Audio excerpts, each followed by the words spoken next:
Good afternoon, everyone. We see you are joining PIDC. Welcome to PIDC on this beautiful Thursday, November 5th. Thank you for registering and signing up for Rebuild Ready, Access to Capital and Financing. We will get started at 1:30. It is 1:22, so we have 8 minutes before we get started. So if you want to grab lunch, grab a beverage, you've got a few minutes before we get started. You know we like starting on time. So we're gonna let people keep coming in. We expect to have a wonderful webinar on this afternoon with participants and presenters talking about the Rebuild project. You've heard so much about it for the last few years, actually. And so for those of you who have not had the chance to learn much about the program, you're in the right place this afternoon because you're going to hear from consultants with Rebuild, you're going to hear from Rebuild staff, you're going to hear from contractors who are using PIDC financing products that are helping them as they perform on contracts. We do want to share some information with you on today about the webinar. Please, if you have any comments or questions, please use the chat function on the bottom of your screen, and we will answer questions throughout the webinar. If you have other questions that you want to ask without showing up in the chat, please feel free to use the Q&A function. And in both the chat and the Q&A, you can use the raise hand function. If you use the raise hand function, we'll see the raise hand, and Quinn, my colleague, will unmute you. She'll call on you, ask you to unmute your mic, and you can ask your question live, and the presenter will answer your question.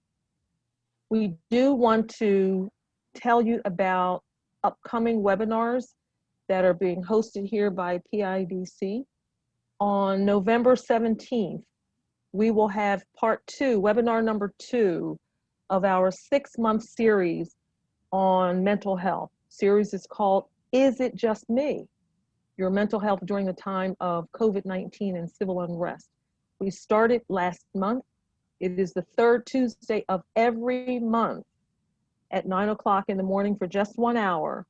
And so our next part is on Tuesday, November 17th at 9 o'clock, and we will talk about the stress of structural racism and civil unrest. Very, very timely subject.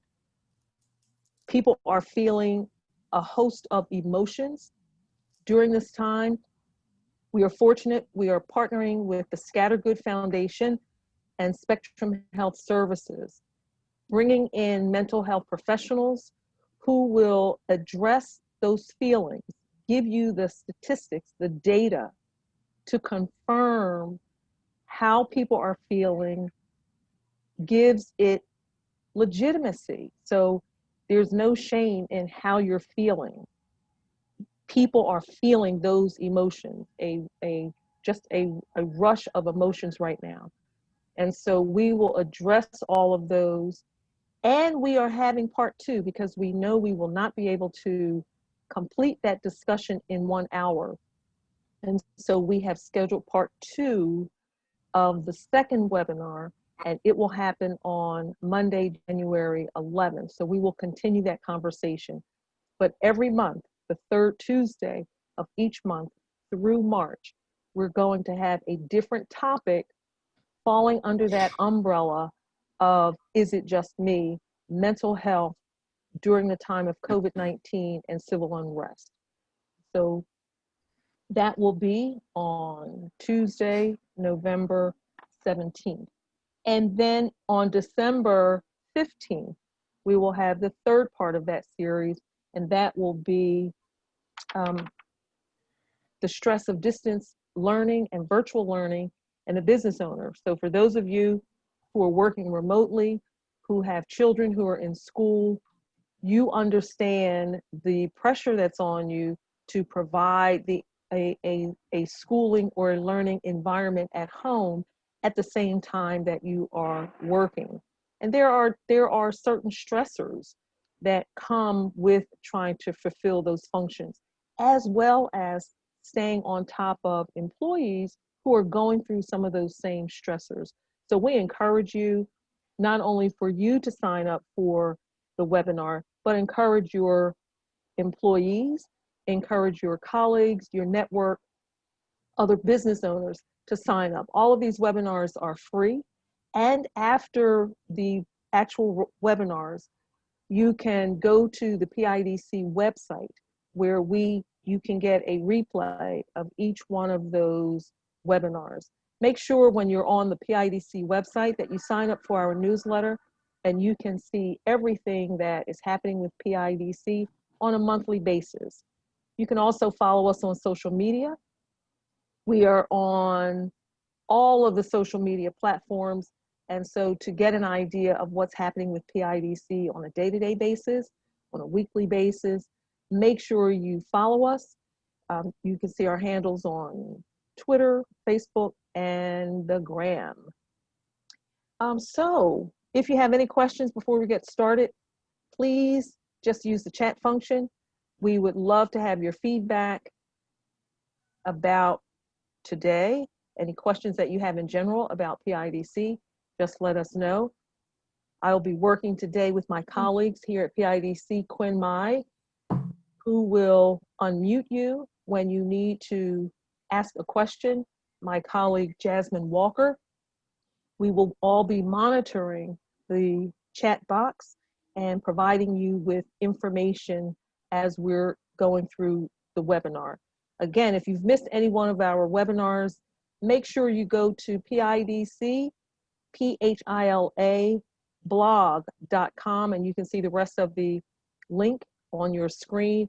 And any webinar that we have hosted thus far, you will find and you can replay at your leisure.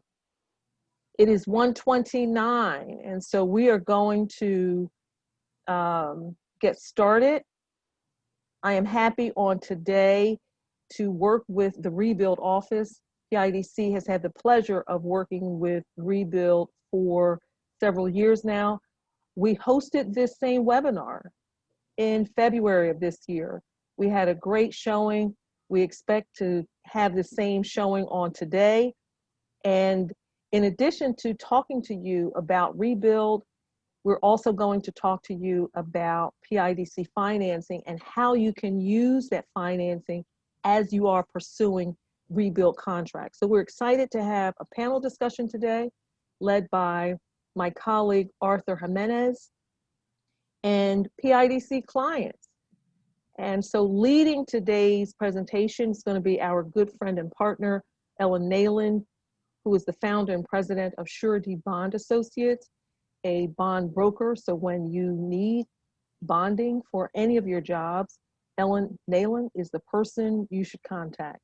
Also with us today representing the Rebuild staff is Timothy Roundtree, who's the Deputy Director for Diversity and Inclusion. So Timothy's job is to make sure he's in the marketplace, finding you so you can connect with him for all of these opportunities, contracting opportunities. Then our good PIDC clients, we've got Maria Oliveri, who's the founder and president of Oliveri and Associates.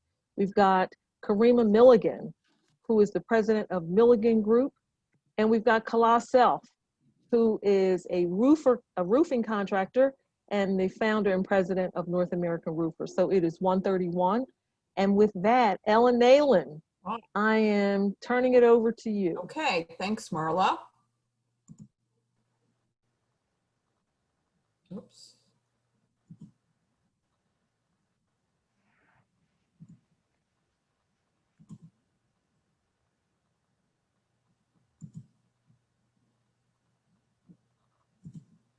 Good afternoon, everyone.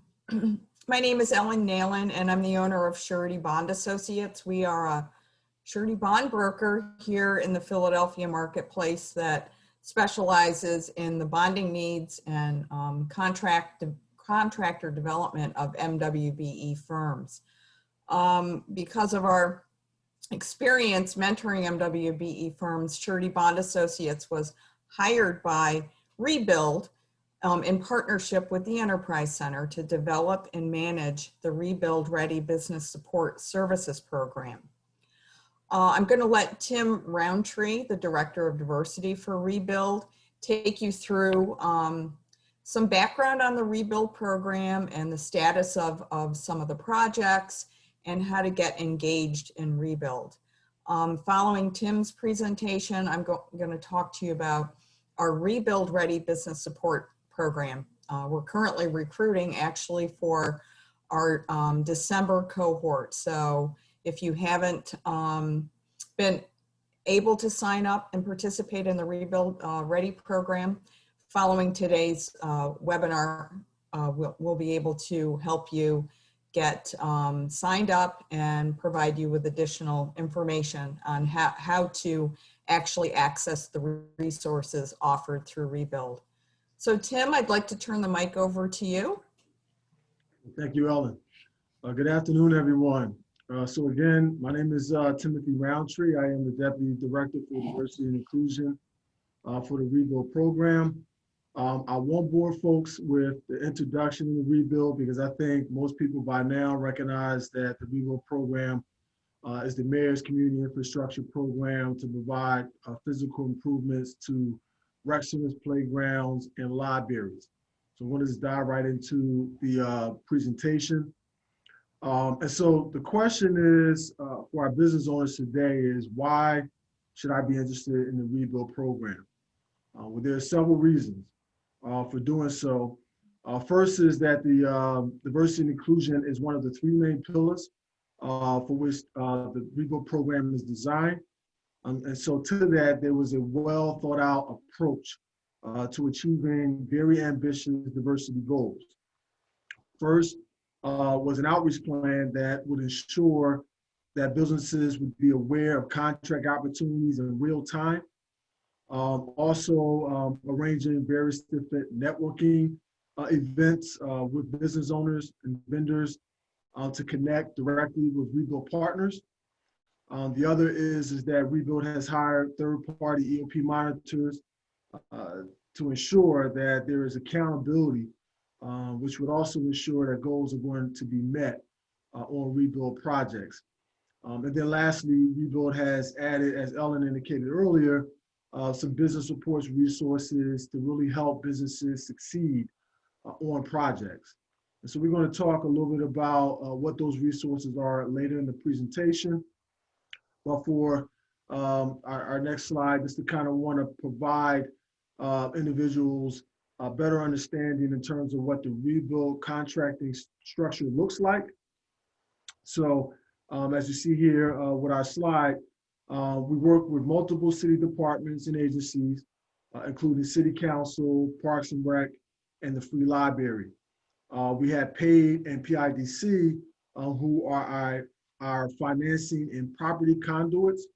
We have two basic deliverable methods for managing projects and for businesses to receive contract opportunities with either the Philadelphia Redevelopment Authority / PHDC, which is the Philadelphia Housing Development Corporation, or our 21 qualified nonprofit organization.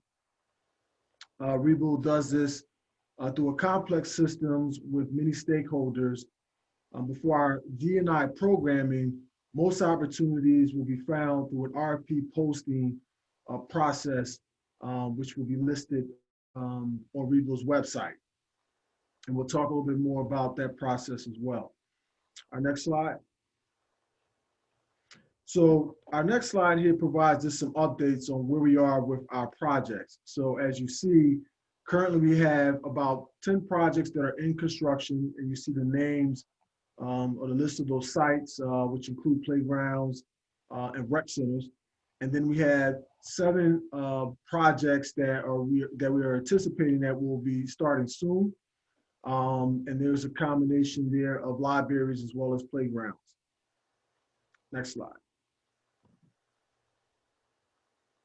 I also wanted, I'm sorry, Ellen, can you back up one? Thanks. So the other thing I wanted to indicate is not reflected on this slide. When we talked about earlier on about the various different project deliverable methods. So I mentioned that we have 21 nonprofit organizations that we partner up with to manage some of the larger projects. And those larger projects have basically three components to them.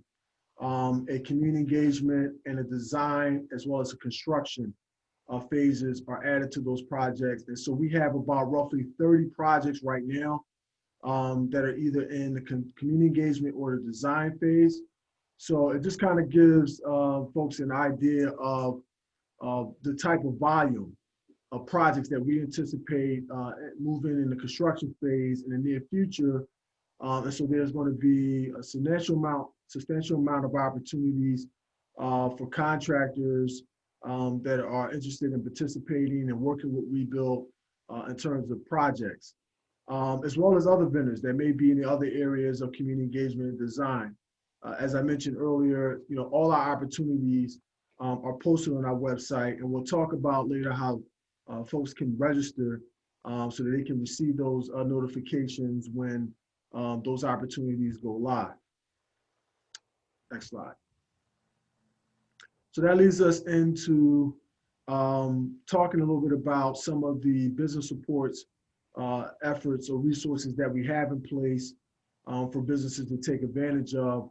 And so one way Rebuild is doing this is by piloting an emerging vendors program with the Office of Economic Opportunities. And so this program is really designed with kind of incentivizing businesses that are not currently certified as an M or WBE to allow those businesses to be able to contract with Rebuild. Once they are accepted and approved in the program, they receive kind of sort of like a temporary MBE or WBE certification status. It allows those businesses to be able to get contracts up to $150,000, or they can take up to 18 months in terms of being able to pursue certification. This information, or this program rather, actually helps Rebuild establishes an additional pipeline for some of our partners to be able to tap into as they look to try to meet some of the, again, ambitious diversity goals. And in addition, and Ellen will talk about it a little bit more in her part of the presentation, Rebuild has hired SBA and the Enterprise Center to work closely with businesses to provide technical assistance to kind of help businesses kind of navigate through the certification process. So they've done an excellent job of really, really walking people through that process, which in some cases can be, very daunting, to say the least. But Ellen and her team has done a good job of really helping folks get and reach their certification status. Next slide. So we're just going to kind of walk you through a little bit about what are some of the requirements in the process for getting certified through the Emerging Vendors Program. So as we talked about a little bit earlier, the Emerging Vendors Program is really focused to help fully based businesses to get assistance for certification and be able to work on rebuild projects. And the reason why is that it eliminates, again, significant barriers that small businesses face as they try to go through the certification process. And again, Ellen and her team help provide technical assistance with the paperwork. And so they help firms put paperwork together so they can be able to submit to some of the three of the certifying agencies that we work with.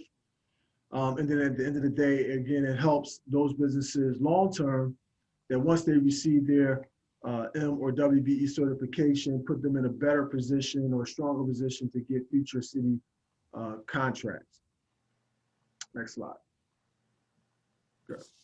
So here is kind of some of the general requirements. A firm must be 51% owned by a person of color or woman, or actually this, I think this might be somewhat of a change here, but really the focus is that it has to be 51% individuals of color or women in order to be able to qualify there are some series of questions that we require folks to answer. Rather, that's a part of a questionnaire that's on the website when you log in.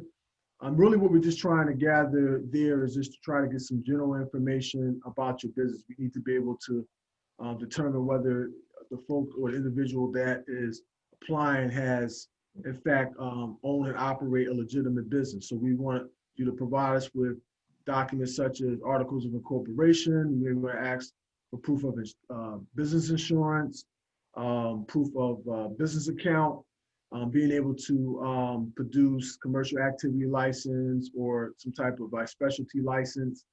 In addition to that, you have to be tax compliant with the city. So we're going to be asking you to produce a tax certification that is issued by the Department of Revenue. And so it's just a basic light vetting process that we ask business owners to go through. Next slide.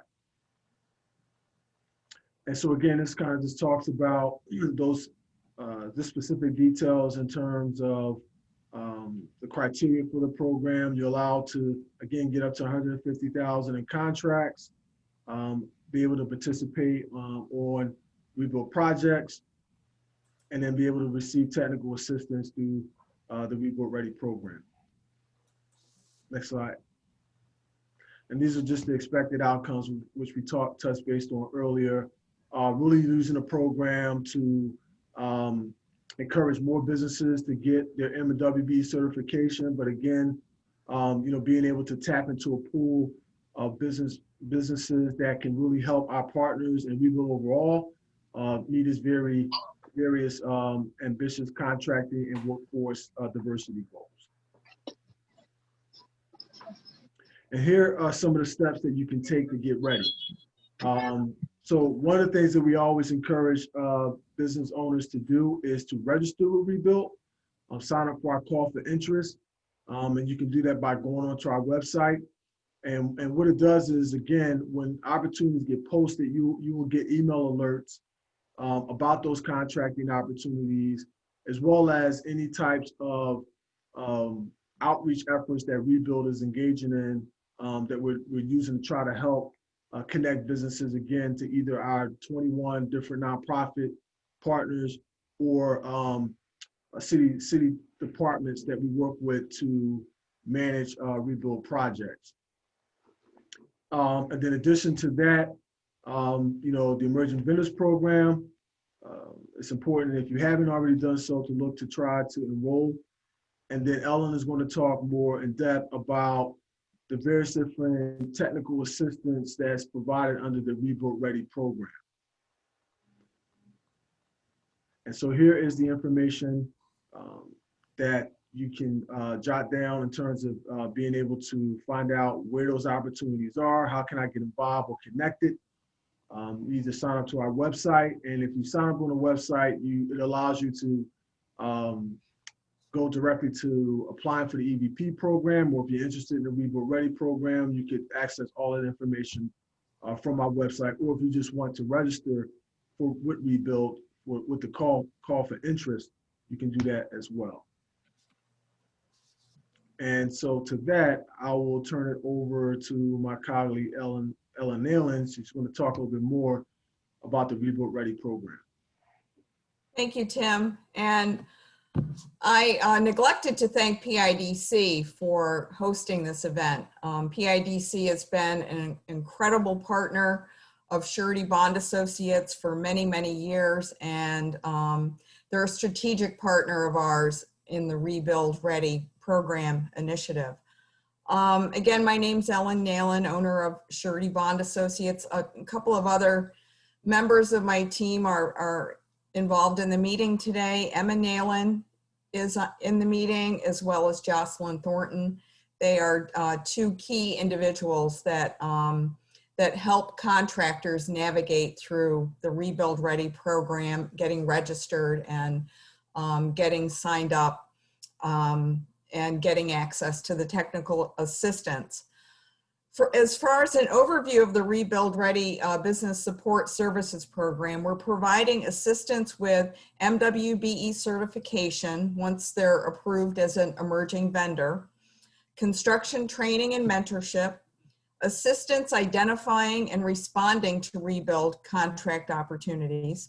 We're providing access to surety bonds and insurance, and facilitation of working capital loans and financing through our partners like PIDC. We're providing financial management and project oversight. The goal of the Rebuild Ready program is to develop local MWBE contractors into marketable and sustainable entities and help build their capacity by preparing them to bid on rebuild contracts. Contractors participating in the Rebuild Ready program leave with essential tools and skills that eliminate the barriers created by poor financial planning, enabling them to actually compete in the construction marketplace. We offer a cohort training program that educates MWBE contractors on the key elements of construction management, combining classroom lecture and classroom activity along with one-on-one technical assistance. Participants undergo a comprehensive technical and capacity evaluation so that we can include them in the Rebuild Ready Directory of Contractors. And that directory of contractors is included in every rebuild bid package today. We have approximately, I think, 75 or 80 contractors that have gone through the program and that are included in that list and included in as a resource in every bid package. Throughout the cohort workshop series, we incorporate a rebuild project as our case study so that in the end, the participant is exposed to all aspects of bidding and performing on a project. Participants also develop relationships with key business partners that you really need to succeed in construction in Philadelphia. We have a construction CPA, a construction attorney, construction consultants, and bonding and insurance professionals. Our curriculum focuses on construction accounting and financial management to establish a sound foundation. That's so important and critical, especially in the construction business. We also provide training in blueprint reading, estimating, and bid preparation, certified payroll and payment applications, construction law, contracting, and dispute resolution, project and cash flow management, bonding, insurance, and risk management. We have a team of construction and business mentors on our team, and the program's technical assistance and business support services include helping contractors organize their paperwork and their documents so that they can apply for MWBE certification, for bonding, and they can get pre-qualified as a subcontractor on rebuild projects. We also offer hands-on accounting and bookkeeping assistance. We have a QuickBooks for construction clinic that is just absolutely amazing. And you learn how to set up your QuickBooks for construction and also get access to the construction CPA for any one-on-one technical assistance. We provide contract legal review, construction procurement, blueprint reading, bidding, and back office assistance are all part of this program. As well as once you're awarded a contract, we have consultants that can help you perform on that contract, and their services include performing site visits, project monitoring, and reporting, and help you with your payment applications and your certified payroll. So as I said earlier, we are in the process right now of recruiting for our next cohort that starts in December.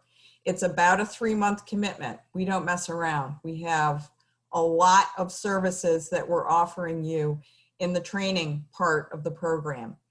Again, we are a program manager along with the Enterprise Center. And if you're interested in signing up, you can either click on this link. This is the link to the Rebuild Ready online application. or you can reach out to me directly. This is my contact information, and someone on my staff would be more than happy to get you connected and get you signed up for the next cohort. You really don't want to miss this, folks. You know, Rebuild has money that has been earmarked for these projects. They're moving forward now at a more rapid pace than before. So in this economy, I really don't think you can go wrong getting involved in Rebuild, because we're going to be around for the next few years. So I'd like to thank you, and I'm going to stop sharing my screen and turn things back over to our host.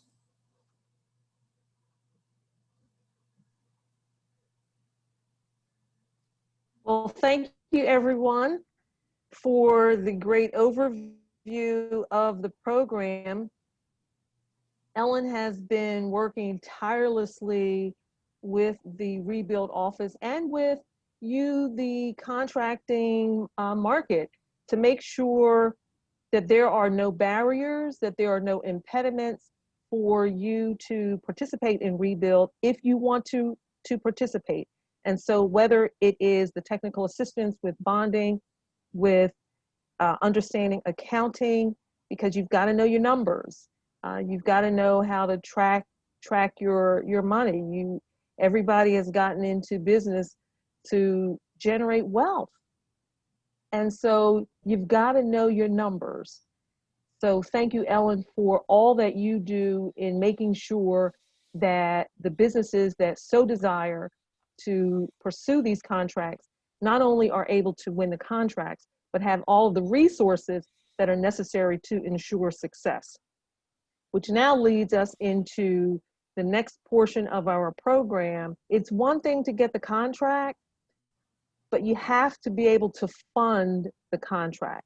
So if there is a period of time that it takes between you performing and getting paid, how are you going to fund cash? Where are you going to get cash? And in some instances, you need cash before you even start the job.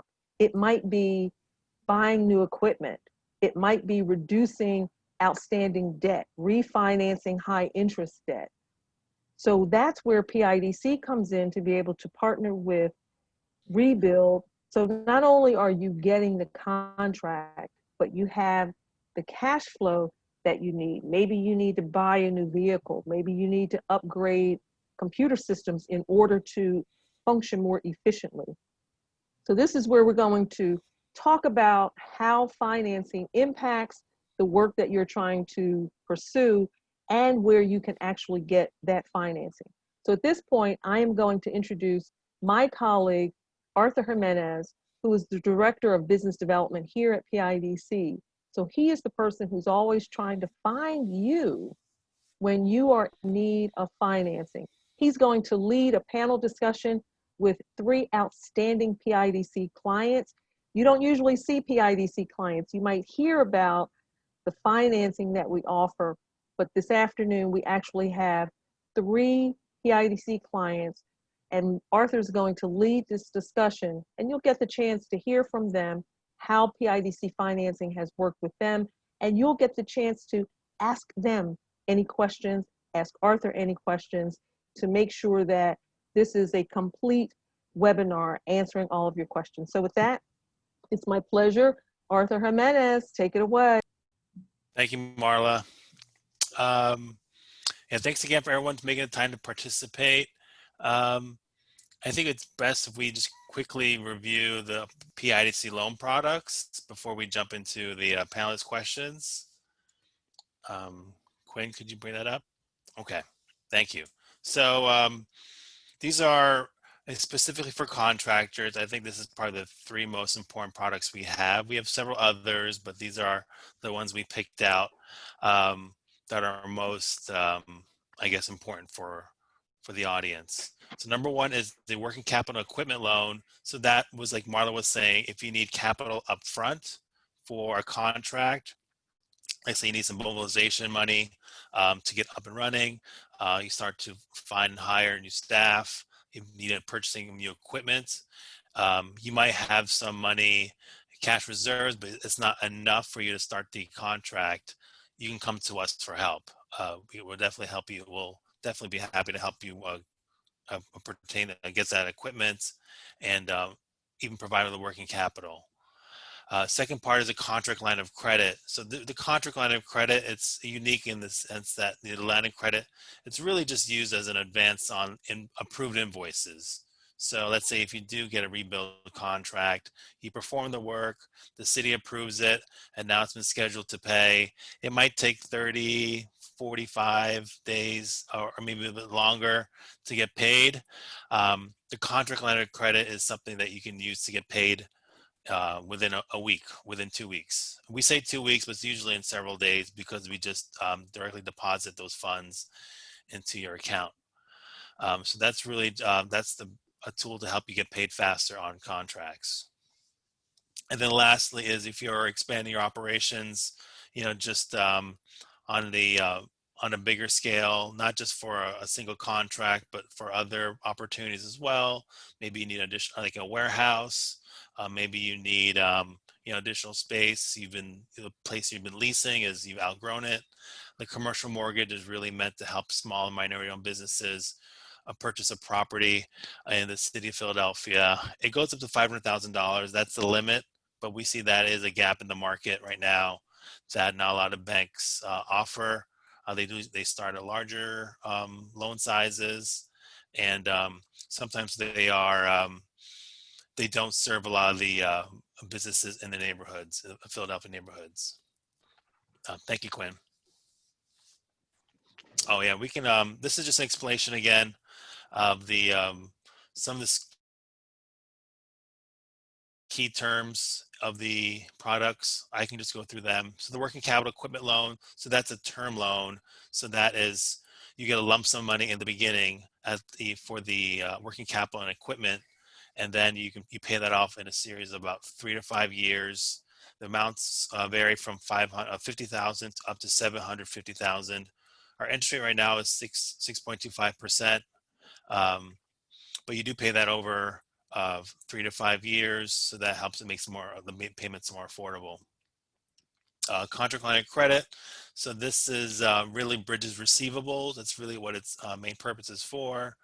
Interest rate varies from 3.5% up to 6.25%. The max amount is $500,000 for an existing client. If you're a new client, the limit will be $300,000. But since this product is renewed annually, we can increase that after 1 year. And this is really, the receivables should be paid after, well, they'll be paid once the contract owner is ready to pay. So in this example, if it's the city and they pay in 45, 60 days, that's they pay down the line and by sending the funds to directly to PIDC. And then lastly, the commercial mortgage. So this is similar to purchasing a home, but instead of a personal home, it's a commercial property for your business. The rate is right now is 5.5%, and it can go up to 15 years. We can even stretch it to 20 if you have that need. And the limit I said is up to $500,000. But you can use our average loan size for that is probably $200,000, maybe $300,000. Okay, next slide, please. That's it. Okay, all right. So let's introduce the panelists here. Again, we're very lucky to have our panelists. Thank you for making the time out of your busy day to talk about experience working with PIDC and how really our loan products have helped your business. So we have Karima Milligan from Milligan Group. We have Maria Oliveri from Oliveri Associates, and Kala Sel from North American Roofers.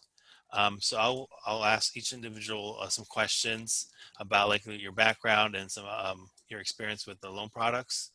So let's start with Karima. Karima, can you hear me? And Okay, great. So Karima, why don't you tell us a little about give us an introduction about your business and how'd you get started? Well, everyone, about 11 years ago, I decided to go into business for myself, my husband and I. We have a background in telecommunications, cabling, infrastructure, fiber optics, and we decided to go ahead and just start our business in 2009. And we've been a contractor union here in the city of Philadelphia, working on many schools in the city and just graduating into the construction field and then moving into the electrical field. So we offer electrical construction as well as low voltage, voice data, fiber optics, and surveillance camera installations. PIDC, thank you all for being here today. PIDC came into my life at the perfect time. I utilized their working capital, and it was that working capital that came through for me right after the COVID hit. It really was the bridge that helped me on my projects keep from, what can I say, having any hiccups through that time period.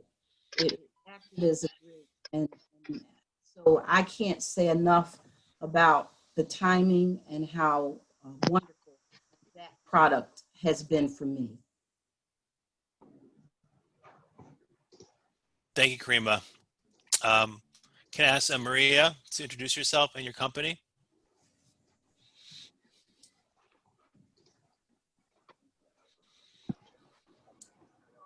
Can you hear me? Yep, I can hear you. Okay, so my name is Maria Oliveri. I'm the president of Oliveri and Associates. I'm a heavy highway, woman-owned, certified heavy highway construction company. I started my business in 1999 with little to no money at all and had credit challenges. About 15 years ago, I met Ellen Nalen from Surety Bond Associates. She helped me take my company to the next level. Ellen introduced me to PIDC, where I had equipment loans. She helped me, Ellen and I met Marla Hamilton, and I was able to obtain equipment loans and a line of credit. And the line of credit helped me get my working capital up to over $5 million with PennDOT. I'm a prime contractor now. And all the people who didn't want to do business with me in 1999, they all call my office now. So basically, Ellen helped me, put me in the right direction, introduced me to Marla, and here I am later. I'm sorry. Thank What you, was Maria. that? I didn't think you cut out. I'm sorry. I think, I'm sorry, there's some people, put yourself on mute, please. I think it's Kala. If you're not speaking. Oh, is that Yeah, Kala? I'm here. No, that wasn't me, but that was somebody else. Okay. Well, it's a good segue. So thank you, Maria, for that introduction. Kala, please introduce yourself as well and talk about what kind of business you operate. Okay, so my name is Kala Self. I started North American Roofers about 30 years ago. We started out in the residential area. Now we do both residential and commercial roofing. We have contracts with PACC, PHA, and we do a lot of churches. We have a lot of private contracts. We offer financing for the residential people. PIDC has helped me a great deal with, I think I've been dealing with you guys since 2002, maybe somewhere in there. Good amount of I time. think so. Yeah, it's been a long time. So I think I used every avenue that they have. I used a contractor line of credit. I also borrowed working capital. I think we're pretty much almost done with that loan now. So it's helped me a lot grow my business. And it's good to have capital when you want to bid on some projects. So it feels good to be able to have that contract, that capital to facilitate your payroll and your Yep. equipment and pay your vendors for your materials. So it's helped me grow in a great deal. Yeah, no, that's, yeah. Thank you for saying that. And I guess that's related to my next question is, um, I think all of you are in slightly different industries. So I'd like to learn from your perspective, what are the challenges are working in your industry, you know, in general, and then specific to what the Philadelphia market looks like. What are the challenges you run into? So let's go back to Karima. For me, being a union contractor, I think the greatest challenge is payroll, as well as fringe benefits, because that's a major part. You have to be timely. You simply have to be timely. So PIDC's working capital for me, at least exactly at the time that I needed it, was there to make sure there was no hiccup for me with regard to payroll and fringe benefits. So that's it for me. Okay, that's great. Yeah, I'm happy that we're yeah, for you working with the union. I think paying on time is very important. So you do need to have access to capital quickly, and I totally understand that. So thank you, Maria. How about you? How about your industry? Oh, you're on mute. Can you repeat that question? Well, I just want to understand in your industry, what are the unique, like you're saying you're in heavy highway construction, Yes. correct? Like what are the unique challenges in general with that industry, and then specifically also to Philadelphia, what challenges do you see? Well, my challenges were directly to me. No one wanted to deal with a woman.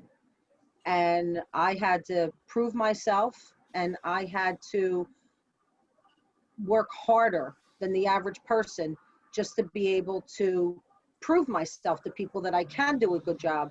That I even said to different people, just give me a chance. Let me prove myself. If I don't do a good job, you don't have to pay me. So that's how I had to work hard, and just was available, and still am available for my clients and for my customers 24/7. You could call my phone 2 a.m, I'm answering it. So I just always feel like I had to work harder than everybody else. Yeah, no, we do hear that a lot.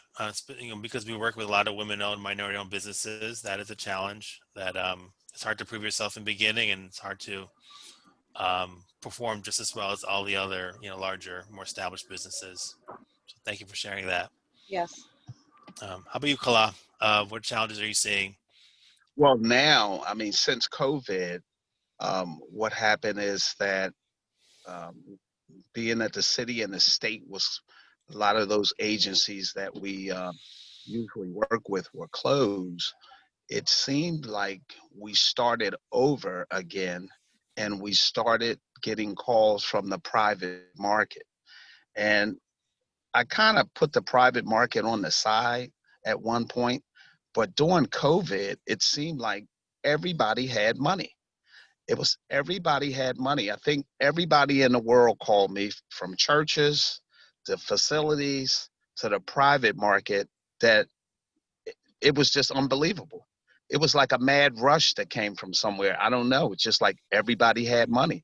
So now some of the challenges are getting our same people back to work. That seems to be a challenge from where I sit. I don't know how the union guys are working. I like to hear them talk about that.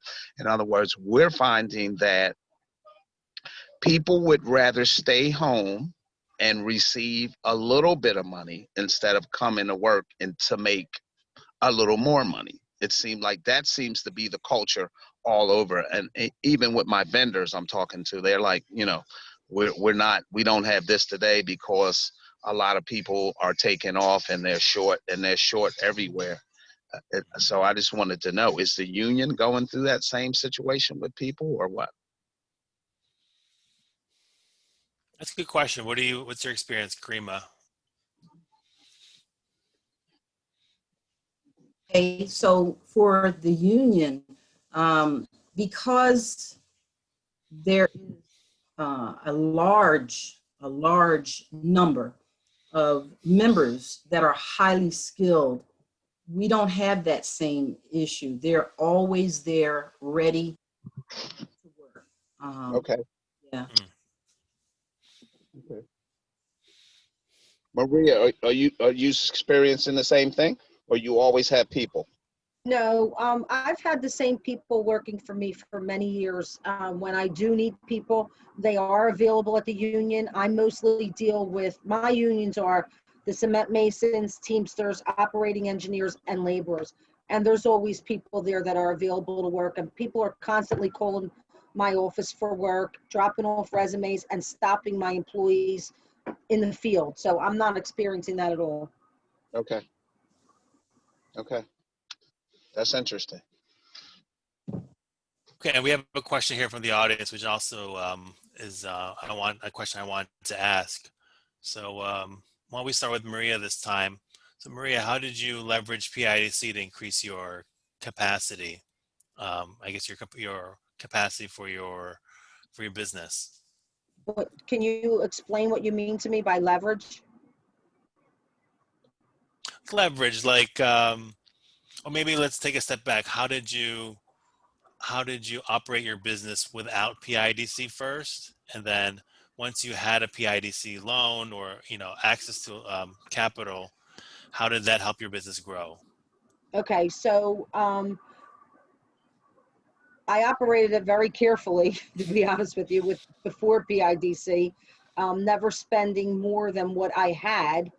And, it's very difficult. But once Ellen Nayland introduced me to PIDC, and then I was able to obtain the funding for my business line of credit and for the equipment and truck loans, it gave me a different way of doing business. So I always know that that's there. Now, these days, I deal with PennDOT. I could bid directly to PennDOT. When you have a line of credit, it makes your available bidding capacity so much more when you have a line of credit. With bonding, it allows me to bond, my bonding capability is larger because of my PIDC line of credit. So it really affects my business a lot. Great, thank you for sharing that. How about you, Karima? How did Arthur, you? Arthur, before you move on to Sure. Karima, I just want to, maybe Ellen can jump in based on what Maria just said. So Maria said her bonding was able to increase because she had the line. And so I think it's important for people to understand that those two are so closely tied together. Ellen, do you want to just talk about that before we move on to Karima? Because that really jumped out for me with Maria. Yes. All surety companies want contractors to have a line of credit, particularly on bonded projects, because frequently you're going to experience a delay getting paid. And the surety's risk on a bonded contract is your inability really to pay your subs and suppliers. It's never usually an issue on the performance side. It's always a payment and cash flow issue. So that's why it's so important to have access to a working capital line of credit.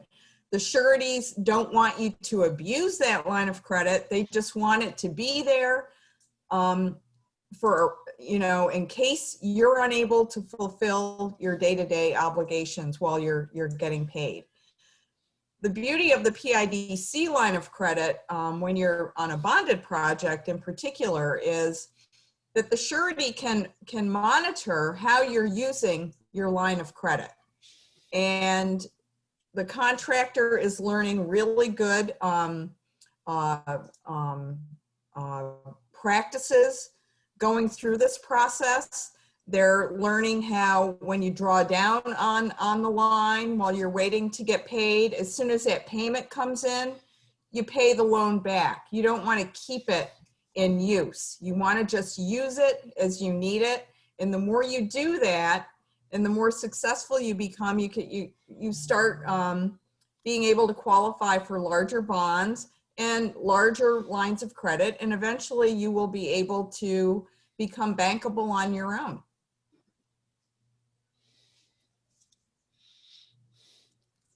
Okay. Did that answer your question, Marla?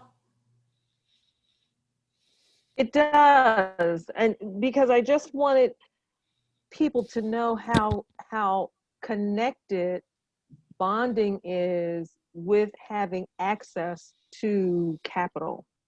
It really is. It's kind of like a chicken and the egg situation. Bonding companies don't like to bond contractors that don't have access to lines of credit, and they need bonding to grow. So, you know, they're kind of in a catch-22 situation. So, you know, the fact that PIDC is there for Philadelphia-based contractors it's a very unique product that you offer. Not all city agencies offer access to resources like yours. And I can tell you firsthand that you have assisted just about all of our Philadelphia-based MWBE firms at one point or another. And they couldn't have grown their business without you. I agree.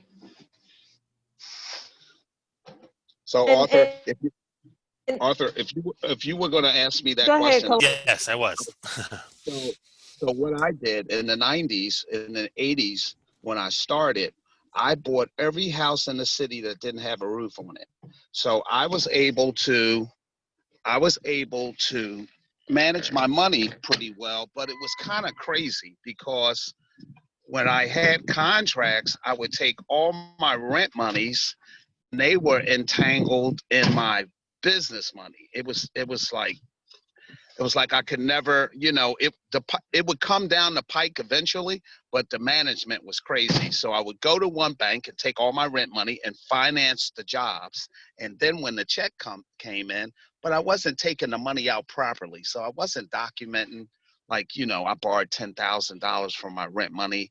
I wasn't documenting it. So when I became a client of PIDC, I was able, it's a more smoother train in the last, 10 years. So now my rent money stays where it is, and the money that I use for my roofing company stays on that side of the fence. So it's not like I'm mixing up money and all that. So it was a big win for me, because now I can see the growth on both sides of what I do. And it teaches you good habits. Right, Definitely. exactly. You don't go and cross pockets. So like if you dig in your left pocket and you get money from that, now you got to go in your right other pocket and get money. It's Right, a mess. right. So, my taxes are straight. Rent money is over there. The construction money and the roofing company money is over here. So that's where we live. So it's a better, I can see a lot clearer about which both sides are doing, how both sides are doing. Yeah, thanks for sharing that, Kala. Yeah, my video camera stopped working, so everyone can hear me okay still?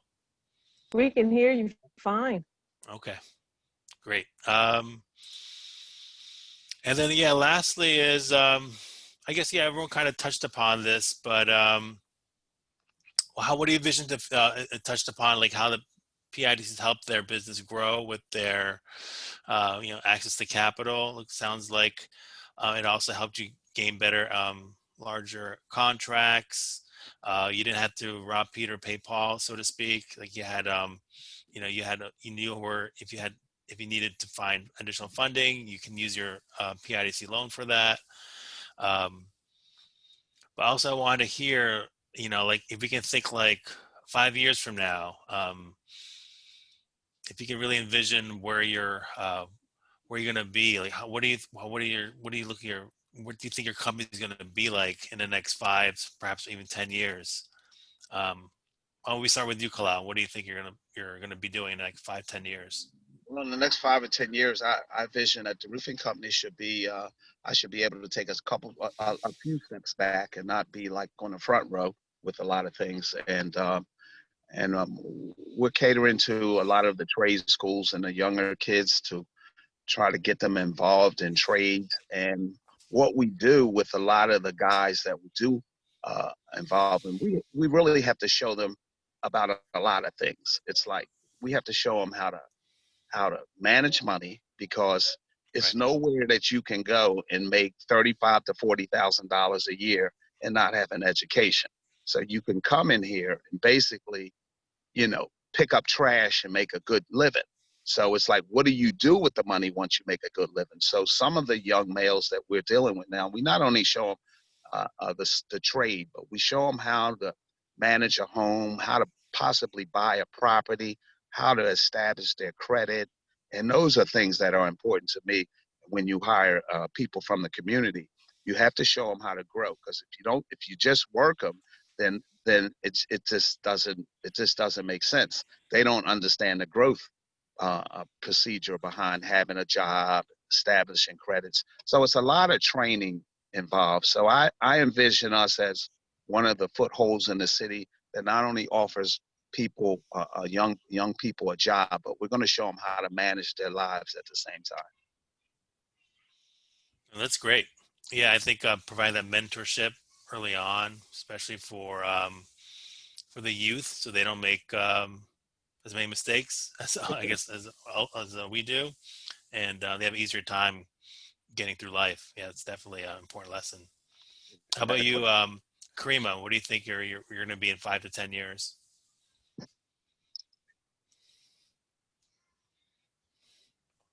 Are you still there, Karima? If you're on mute.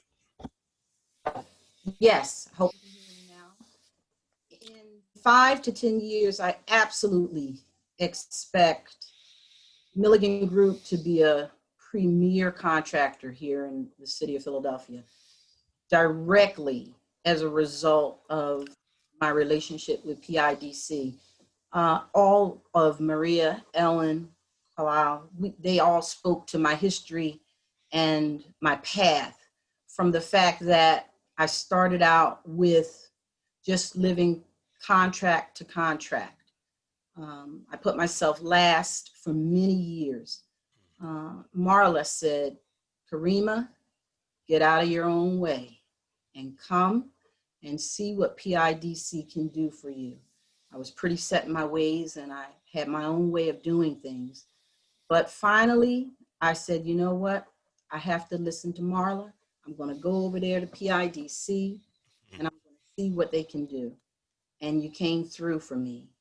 As a result of that and other programs that PIDC offered and that I participated in, my personal credit score, which had suffered greatly because of giving everything to the business, has increased. As a result of that, I've been able to get the working capital and a contract line of credit with PIDC.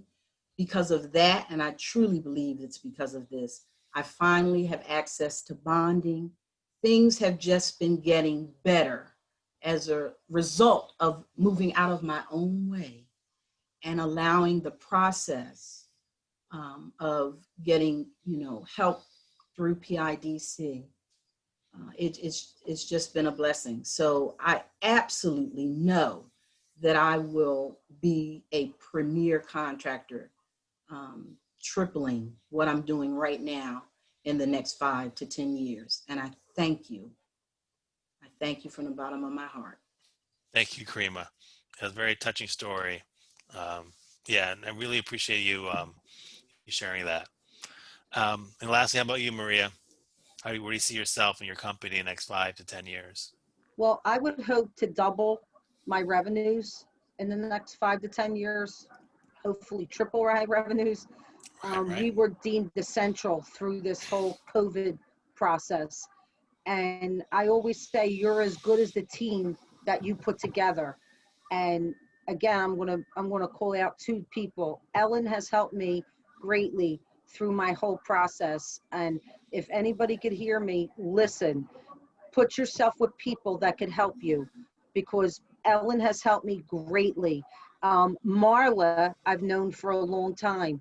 Marla just recently helped me with a project where I was having an issue with the contract amount. So if you surround yourself with good people, you could do nothing but grow. So I feel as though Surety Bond Associates and PIDC are people that if you're new in business, you want to put yourself with. And I always try to help new entrepreneurs and try to guide them. I had no guidance. Nobody helped me. So, you know, I just would hope that my revenues would excel. And I just feel like the sky's the limit for my company. It's, you know, it's mine to get, and I'm here to do it. Yeah, I think with all of you, the sky's the limit. So, and thanks for sharing your story and, you know, showing how PIDC has really helped you. We really, you know, honor our relationship with all you and the small businesses that we work with. And it's not easy, you know, it's, there is a process that we work to get your loans approved. And so thank you for really, you know, working with us, and putting your trust in us. So, yeah, thank you again. Let's open it up to the audience. Are there any questions from the audience? And I think you can put a question in the chat window, or I think we have the raise hand function on Zoom. You do. As we're waiting for questions, I just want to reiterate something that Kala said about training employees. For business owners, most of the business owners that we see are first generation. So there were not a lot of models, or role models, I should say, about what it takes to be a business owner, what it takes to run a successful business. People start businesses, but they don't have really an idea of how to be successful, how to set up a business. And so it's important for PIDC to be able to provide support to business owners so you can do just like these business owners are doing, which is providing opportunity, not only opportunity to work, but be an example. So when a worker is looking at you, they get inspiration and say, you know what, I think I want to be an entrepreneur. Or looking at business owners who then can bring in family members. One of the statistics that we know in Pennsylvania is most businesses don't generally get beyond second generation. And so start to look at your business as an opportunity to generate wealth, not just for you, but creating a legacy and looking in your community and being able to provide solid work opportunities for your employees. Just like Kala was saying, help your employees learn how to save, learn how to put money away. We say the same things to business owners, because one of the pitfalls, one of the traps that business owners fall into is paying everybody else before they pay themselves. And so you've got to learn that you've got to invest in you also. So it's more than just paying everybody else at the end of the day. How much are you investing in yourself? So it looks like we've got a raised hand.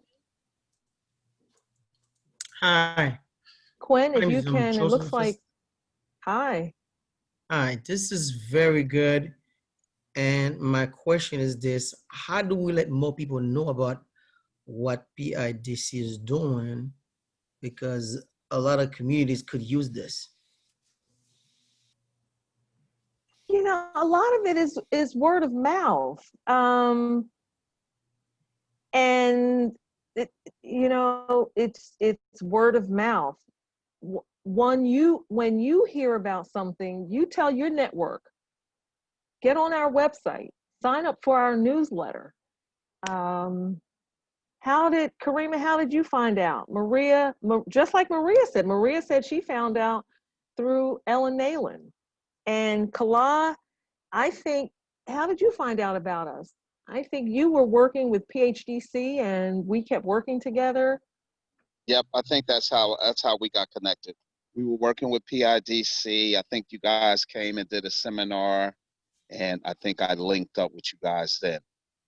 And I think we started to spread the word, and it really worked out. Like a lot of contractors that say, I don't know about, because they're going to get my money, they don't understand it. So a lot of people are hands-on. Like you could be the type of individual that thinks that, okay, you want to do this. So you've been doing a lot of $5,000 jobs. And when you're finished, you got your $5,000, right? So now you have an opportunity to make $50,000 or $500,000. Well, you're not going to get that when you finish that job. So you got to understand that. And that allows you to think about how you need to manage your money. So once you understand that that's how that works, well, you're going to have to wait 30 days for your money. Now you're going to need some help. Now, as I grew, my growth happened to be, and my timing happened to be just about right, because I can make they got names for me. They call me all kinds of names. Like I'll make $1, I'll make $1 scream, I'll make $1 cry. I always had that kind of stigma with me that, I can make a penny grow into $10,000 because I just manage a little different. So I'm a different type of dude. I don't get excited when I got a big bag of money, and I understand that it ain't all mine. One guy told me a long time ago, he said, the money is not all yours, and never count another man's money. So that you got $100,000 here now. You got to pay your guys about $40,000 or $30,000. Then you got to pay your suppliers another $30,000. And then on top of that, you probably owe the tax man and all that. Now that's what I got caught up in. I got caught up, and I want to share this. I want to say this to you real fast. If you're starting a business, get a payroll company. I'm going to tell you why. Because if you think that you're going to manage those 4 quarters, when something comes down the pike, somebody calls you. So you did the job. Now you owe money for the first quarter. You say, okay, I got that in the bank. How much is that? Oh, that's only $1,500. Now the second quarter went by. Now you owe another $1,500. That's $3,000. Now you don't have it. You don't understand that these people, the city, state, and federal government, they want their money now. So when you don't give them their money now, I got these interest and penalty things, right? I got so crazy that I owed the IRS $28,000, right? And then I wrote out an offer and compromise form, right? But I said, well, listen, I only got $10,000. So I go to give him the $10,000, and this guy calls me and says, hey, I got 10 roofs on Marshall Street with this program down I think it was, what's the Spanish community down there? Congreso. And they're paying you, as soon as you finish. I bounced the check on the IRS. I bounced the check for the $10,000, took the money out, thought I was going to get paid real fast, and didn't get paid. So in other words, they threw a GC in front of me. I do 5 or 6 roofs. I'm getting all this money now, and I didn't get a dime. And then they said, come in. We're going to have a meeting with you. So they got serious, and they said, give me $2,400. He said, you bounced a check on the IRS. I said, hey, I thought I was going to get the money. It didn't happen. Oh, God. When I met PIDC, it was such a, so I had payment plans with everybody. I had a payment plan with the feds. I had a payment plan with the state. I had a payment plan with the city. And I had a payment plan with city, state, federal, and the state. I had 4 payment plans that I had to make every month. Every month I had to give up this much money a month. Fortunately, I had a contract to do it, and I stuck to it. Got the line of credit with PIDC, and I kind of understood that all that came from not having a payroll company. What the payroll company does, for you guys that don't know, is they escrow all that money. So in other words, they just call you on Friday, like they just called me, and they said, okay, who's payroll? And I said A, B, C, and D. And they said, okay, put 4,500, or they'll say put 45, 55, or whatever it is, put that money in the bank for these guys and yourself this week. And that's it. So that's all we need as a contractor and the kind of entrepreneurs. All we need is a number. So you put the number in there and you don't have to worry about the city, state, and federal government anymore in your life. So get that, because you will get behind thinking that you're going to make up that money. Don't mess around with those dudes. Okay. So I wanted to You get know that out. what, Kala, that is such great advice. So I'm going to ask Maria and Karima, so you get these contracts, and business owners have accountants who say you want to pay as little taxes as possible. And then some end up not paying the tax at all. Talk about the importance of, you're making money, but what's the importance of paying taxes? Well, Elias, he said it all. He said it all. You have to pay it, because the last thing you want to do is get behind. The penalty is much worse than the payment that's due. It's just not worth it. And I had a mentor many years ago. He happened to be in real estate, and he said to me, if I can't teach you anything, pay your taxes and you'll be fine. And I never forgot that. I never forgot that. Doesn't mean you might not get behind, sometimes you don't even know you owe a tax. But when you know you owe it, you got to pay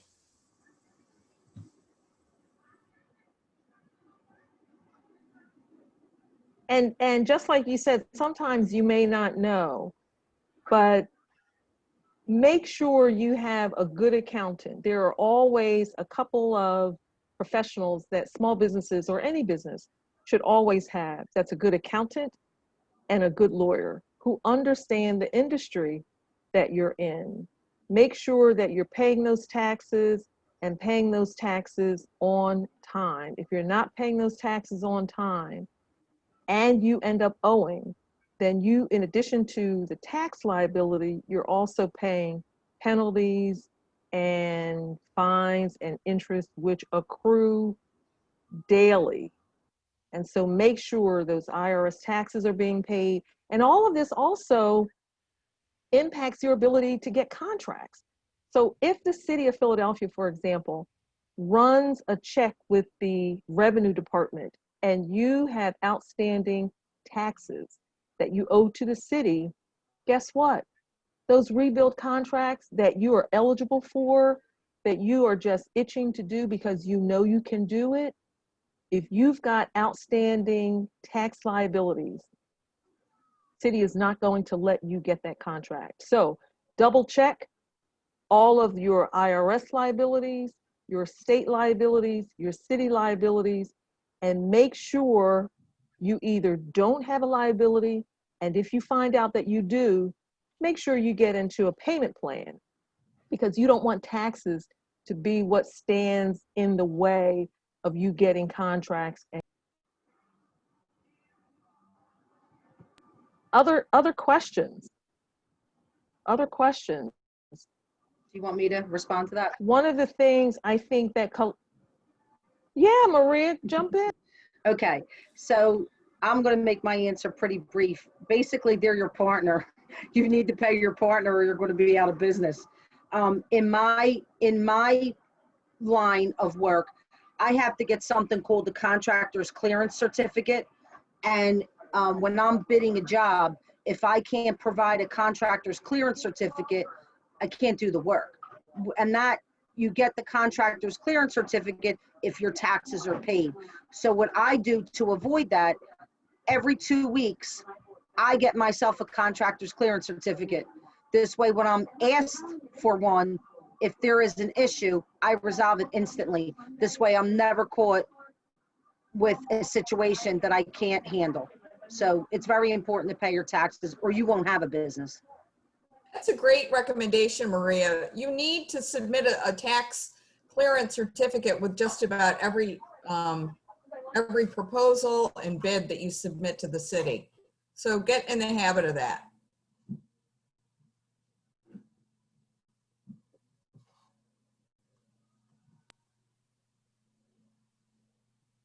Other was questions? there was one question, Mark, We've that came got, through the chat.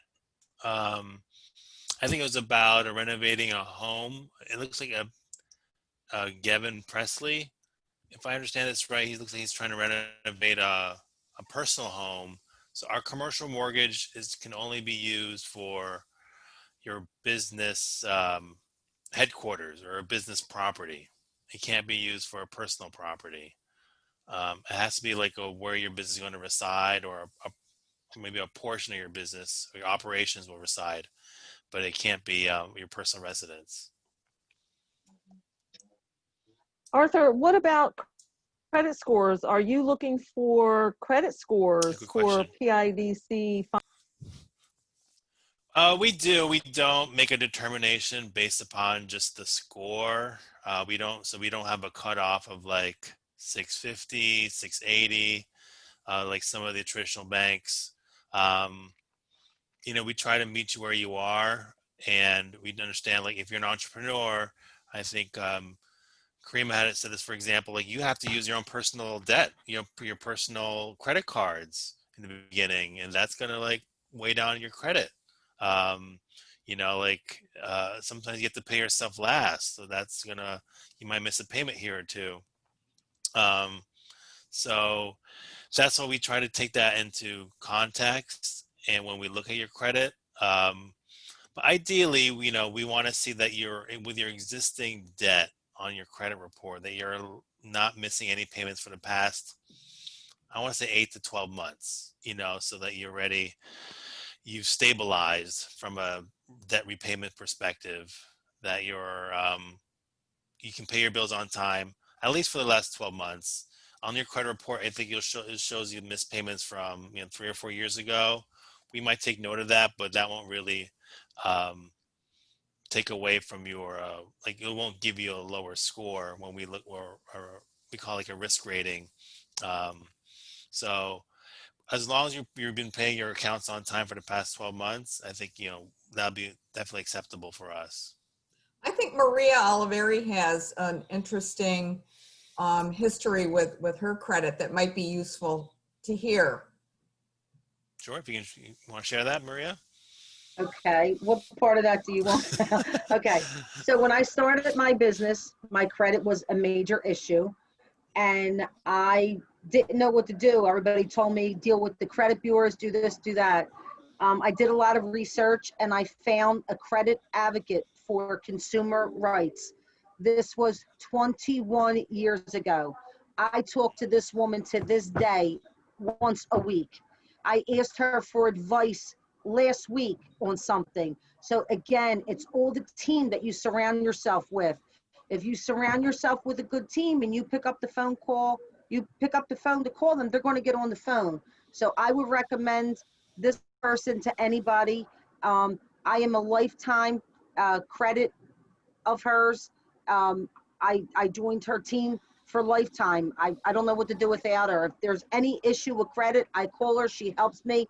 And today I have almost a 780 credit score. So Wow. That's my story. And you could get that information from Ellen. She has the person's name and phone number, and I advise anybody to give her a call.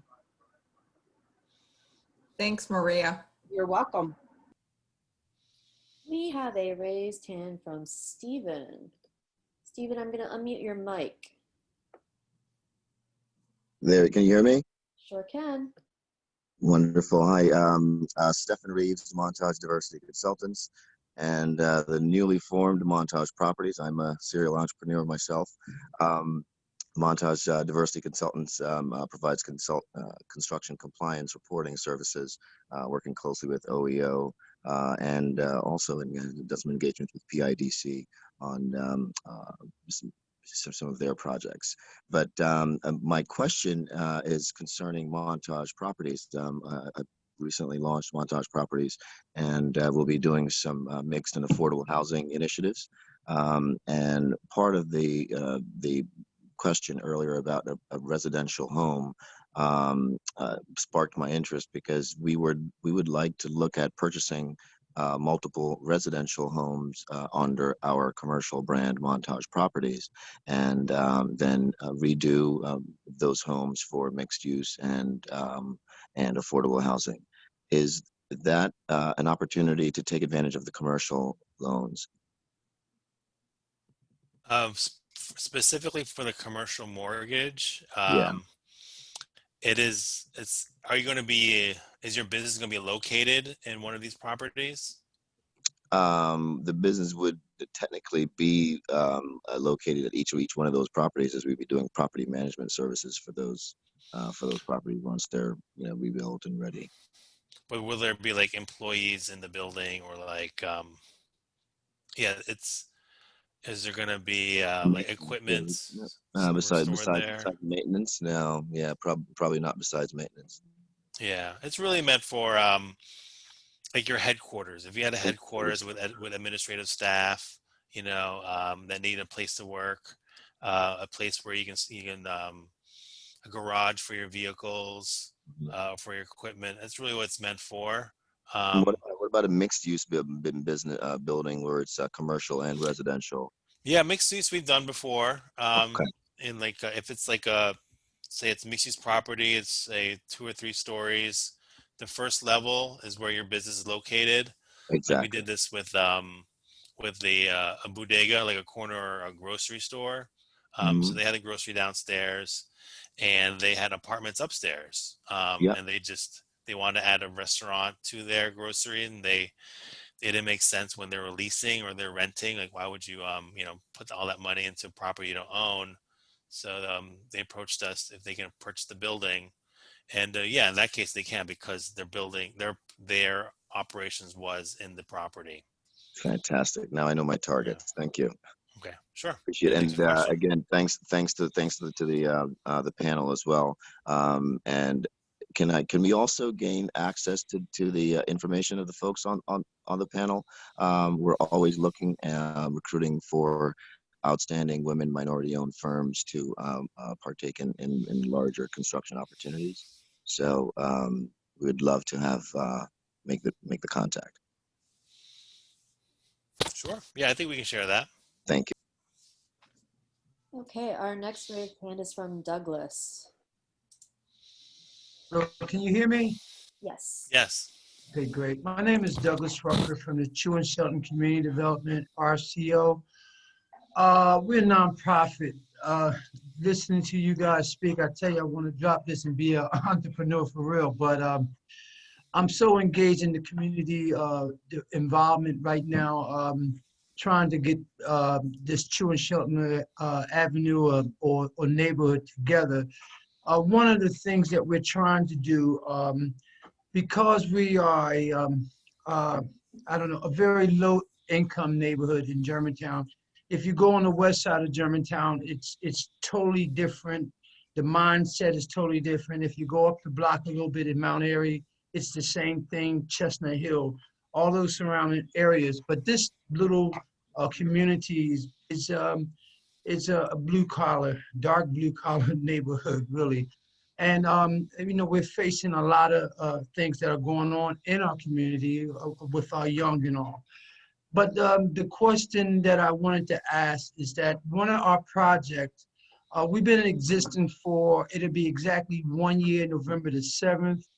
And I did not know that this was going to involve all this. I thought it was just about new development coming in our neighborhood, and I'm being a homeowner, and other homeowners was concerned about displacement and gentrification. And next thing I know, I'm here at your meeting and dealing with a lot of issues in my community. But one of the things that we had talked about as homeowners and as community people was the things that we wanted for our young. And I do have a professional theater background as a playwright and director. But so we came up with the idea of a community theater. One of the ways to present it, kind of like a safe haven for the young adults here. And also, I'm not really concerned about them going on to be actors, but that it was an avenue for them to build self-esteem, a platform for them to express themselves. We also have a video production component in that. The question is that there's a building here, and I have talked to the owner, which is a family. It's really a historical movie theater, and I did not know this until about 2 weeks ago. Well, the problem is here is that they want to sell the building.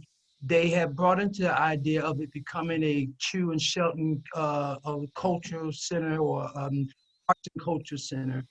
And we as a nonprofit want to know, how do we go about participating in some of the bonds and the loans and the mortgage perchance if we get it. Now, we are doing a fundraising campaign towards this, but do you help nonprofits in that type of way? Because I think this is more about for-profit businesses from what I'm gathering. I don't know, because I'm really not a businessman. I'm a professional artist, but I'm learning. And I wanted to know, So let me yes, ma'am. Let me interrupt for a minute. Yes, what we ma'am. need to do is, if you would put your contact information in the chat, because Yes, this ma'am. is a longer conversation than we can Yeah, I understand. I'm sorry. do right now. So no, it's not a problem. So why don't you put your information in the chat or in the Q&A box, give us your name, telephone number, and an email address, and we will have the right staff. This is not the staff that That's would exactly what be I able knew. to respond. I know. So Yes, ma'am. please put your information in the chat and we will get right back to you. Okay? Okay, thank you. Thank you so Thanks much, Ms. Hamilton. Thank you so much. Any other questions? We have a raised hand. So from one of the things, please. we have a raised hand, go ahead. Hi, my name is Carla Watts, and I am from Unique Properties and Builders. Thank you so much for this opportunity. I am learning a whole lot. It looks like this question is more specifically for PIDC.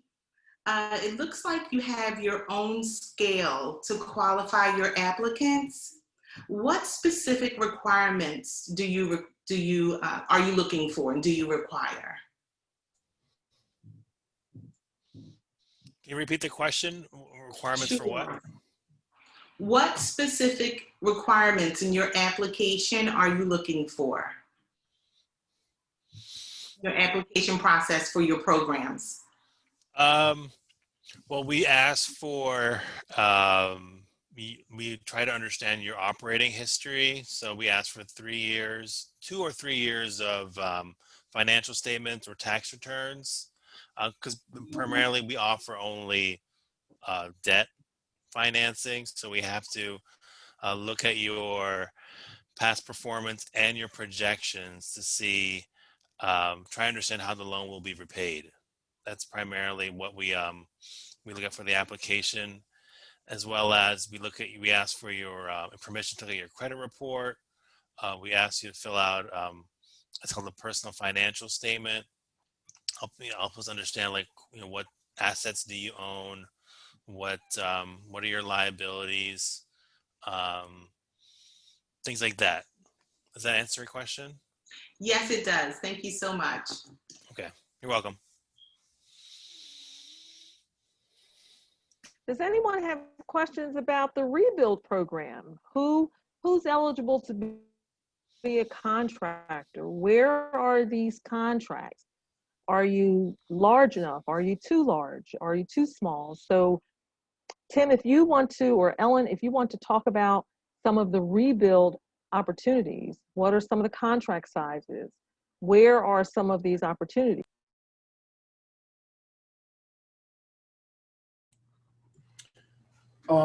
So the one good thing about the rebuild program is, and I didn't have a slide in my presentation that kind of breaks down the different level of rehab work that we do in the rec centers and libraries. But that's one of the unique things about the program, is that there's opportunities for contractors on multiple levels. So our projects can range, like for instance, right now we're getting ready to do a roof for Nicetown, I think library, which is $115,000. So, somebody like North American Roof, would be somebody that could obviously, take advantage of that. And I'm doing a plug. And in addition, we have projects as large as $15 to $20 million. And some of those projects are projects that we have that are being managed by our project users because of the scale of those projects, it requires that you have to have community buy-in first before you could start to do any major work in those facilities. So the process is a little bit longer, and a little bit more extensive. But there is like a space for a lot of like some of your smaller to mid-size contractors that they may be interested in some of the projects that we're doing, for instance, with the PRA, which we have like, basically those projects can range. What's PRA? What's PRA? I'm sorry. What's PRA? Philadelphia Redevelopment Authority. And what's a project? And what's a project user? So what's a project user? Project user, in other terms, is one of the 21 qualified nonprofit partners that we work with. So they manage some of our larger projects, as I mentioned earlier. The Philadelphia Redevelopment Authority / Philadelphia Housing Development Corporation kind of manages some of our minor to moderate rehab work and some of our playgrounds. So we mostly task them to install, playground equipment, do some minor repairs into rec centers. So those projects can range anywhere from $250,000 to $2.5 million. So that's kind of like really. So how do I find out about these projects and these project users? Where do I go? There's only one place you got to go, and that's Rebuild's website. And that's kind of part of what I had mentioned earlier, why it's so important to register with Rebuild, because no matter what the opportunities are that become available, if you register with Rebuild, you'll know about it. So whether it's contracting opportunities, whether, we're talking vendors that are in the design, engineering industry, or if it's folks that, are in the community engagement arena, all those opportunities are posted. So if you want to know about it, register with Rebuild.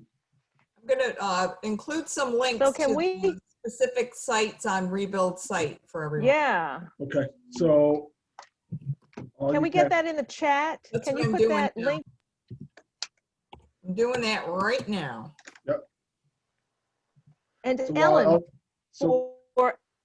for anyone interested in the Rebuild Ready program, I'm going to get that link in there. What's the date of a cohort? We start great. on December 7th, and it runs through the middle of March with a break at the holidays. And that, I'm going to share the link in the chat to sign up. and that information is also on our website as well. And so while Ellen is typing it in for others, it's rebuild.phila.gov. But Ellen has probably a link you could just tap into directly.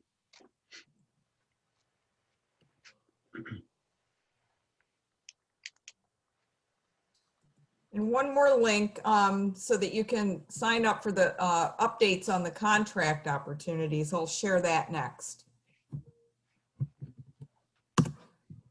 There's actually a good question here from Unique Properties. Does all rebuild projects require bonding? Yes. The only contracts that require bonding is if you're bidding as a prime contractor. There could be a situation if you're a large subcontractor on some of the bigger rec center and library projects that prime contractor might want you to get bonding. But if you're bidding as a prime on any rebuild project, you definitely need bonding.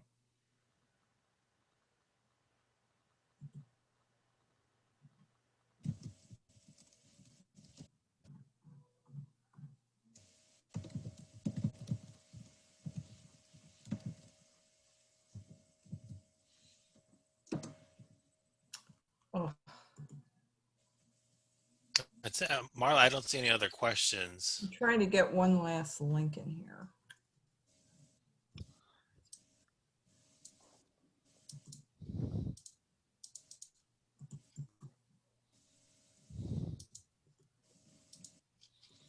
Anyone have any final questions? I think we're at 3 o'clock mark.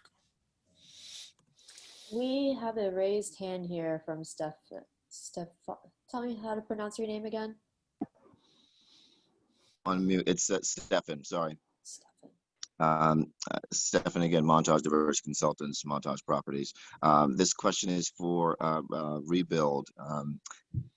You mentioned that there are some third-party compliance partners that have been identified for Rebuild in order to track and report on Rebuild progress with regards to having women and minority-owned firms and contractors participate in the contracts and also in the workforce. Are there additional opportunities for other firms to help to do that work, or has that been satisfied? Yeah, so part of the process is early on so we have an EOP oversight committee that's actually tasked to approve EOP monitors for our projects, and so we did an RFP back a while ago and has selected 5. So we don't have any immediate plans right now to put out another RFP to bring on additional firms. But that could change. But for right now, that's not the case.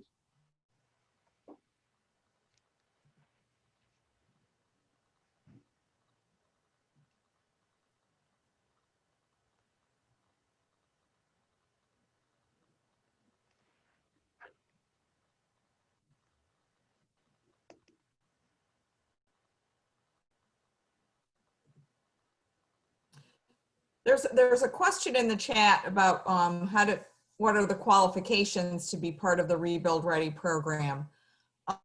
You really have to be a Philadelphia-based construction firm, and now that can be a trade contractor or a design and professional contractor, but you have to be either based in Philadelphia or have a remote office in Philadelphia.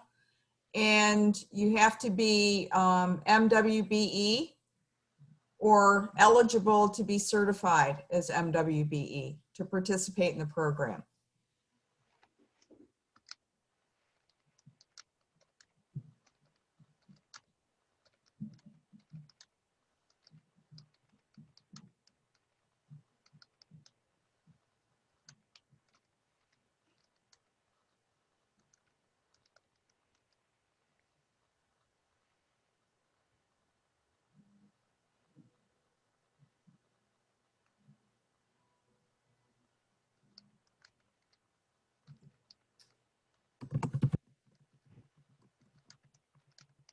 Ellen's, I guess one more question. Is there a cost to the program?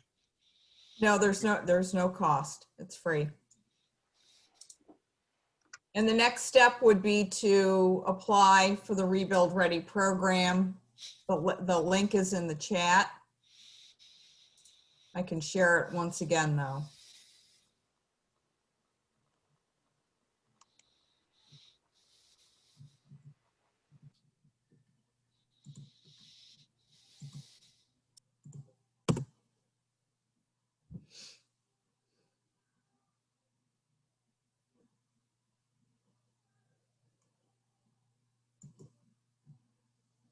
We usually like businesses to be in business for at least a couple of years and have some revenues.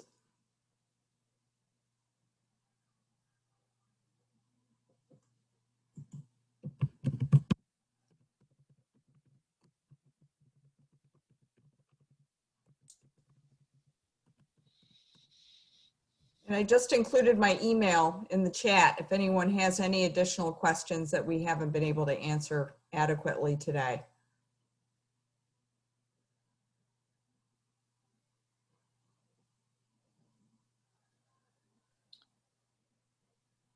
I just got a message from Marla that her Zoom is not responding. So now it is 3:06 and we want to respect everybody's time, and we are going to end. So thank you everyone for coming. This will be available on our website. Check out the chat box for the link. Also, remember to come to our next webinar on stress of structural racism and civil unrest. Panelists, moderators, hosts, anyone else I'm forgetting, thank you. And have a good evening, everyone. Goodbye. Thank you, everyone. Everyone. All right. Take it easy. Thank you.